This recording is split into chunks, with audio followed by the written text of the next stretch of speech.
Hi, this is Dr. Tomson and welcome back to another video. You know this feeling when you are on a car or a boat or a bus and suddenly the world starts spinning, your stomach feels uneasy and you are not sure if you will make it to the next stop without getting sick. That is motion sickness. We call it in different names such as travel sickness or seasickness. All are basically the same. And this is something that could ruin what should have been an enjoyable trip. And today I'll show you a simple technique that is backed by both traditional medicine as well as modern science that you can do anytime, anywhere to calm down that nausea and dizziness.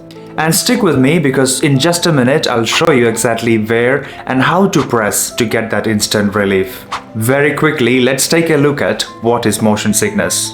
Motion sickness happens when your eyes, your inner ear, and your body send mixed signals to the brain. For example, when you are in a moving car reading a book, your inner ear feels the movement, but your eyes are fixed on the page. This mismatch confuses your brain that results in nausea, dizziness, or even cold sweats. And the technique that I'm going to teach today for this motion sickness is basically an acupressure point.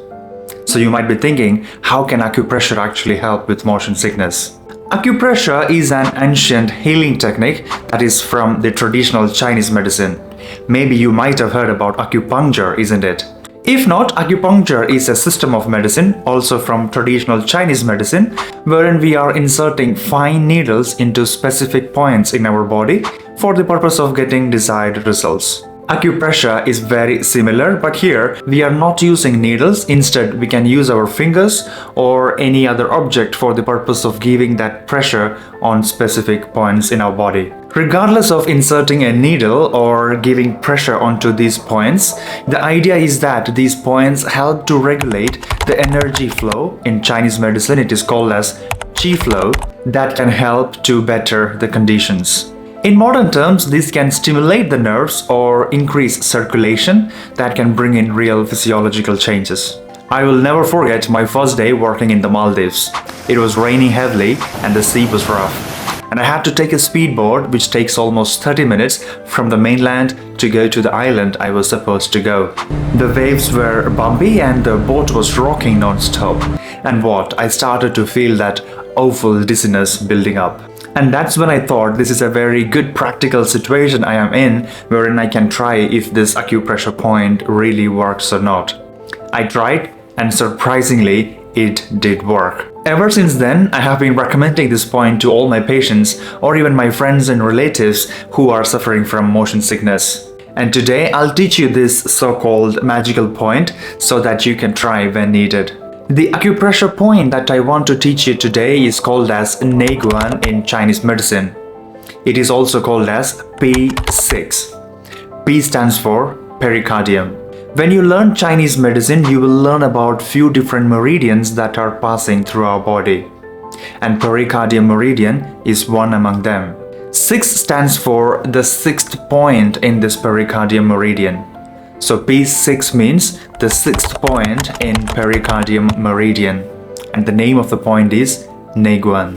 Let me show you how to locate this point. To make the location of P6 easier, let me introduce you to landmarks. The first one is the wrist crease, the line that you are seeing right at the bottom of your palm. The second one is the 2 firm tendons that is passing right at the center here. If you are not able to see your tendon, you can slightly flex your hands so the tendon becomes a bit more visible. If you are not able to see it, just try to palpate and you will be able to feel the 2 firm tendons right there. Now, measure about 3 fingers width down from the wrist crease. Between the 2 tendons that you feel, that is exactly the spot. This is P6 or Nei Guan. Once you have located it, use your thumb to apply gentle but steady pressure. You don't need to press too hard, but it has to be firm and comfortable enough. You can also make slow circular movements for about 1 to 2 minutes on each wrist.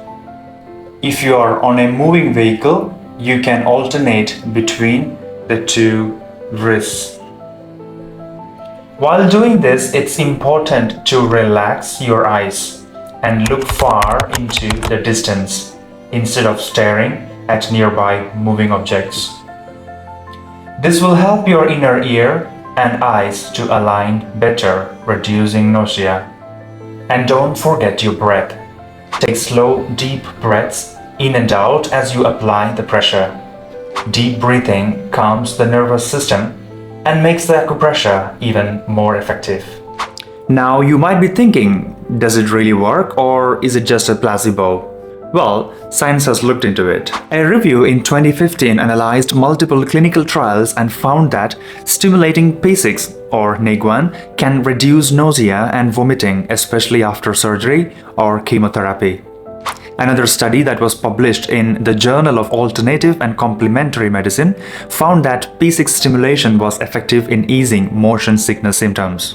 So, this isn't just traditional wisdom, it has got scientific support as well. These days, we also have wristbands, also called as C-bands, that gives continuous pressure onto this P6. And many people are using them and getting amazing results while traveling. The best time to use this acupressure is before you start feeling motion sickness.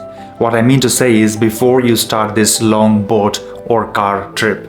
But even if the symptoms have started, applying pressure onto P6 will help you to ease the symptoms. So next time when you're traveling and that uneasy feeling starts, remember this trick, remember P6 and try it.